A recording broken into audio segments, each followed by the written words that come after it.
Just acquired this Vauxhall Insignia 2 litre CDTi SE. Took in part exchange.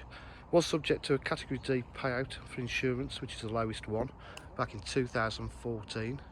But I wouldn't hold that against it because it drives and looks superb, and is obviously priced very low and accordingly. The vehicle's got a comprehensive service history.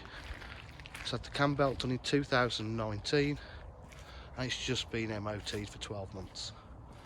The interior is absolutely fantastic condition. It's a nice low mileage example as well.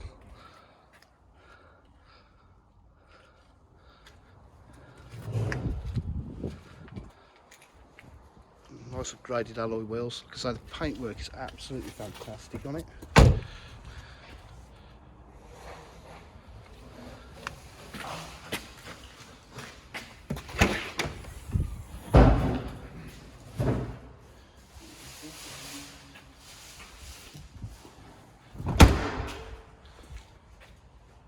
So if you require any further information, that's a lovely cheap car, please give us a call on 07 503 751 005.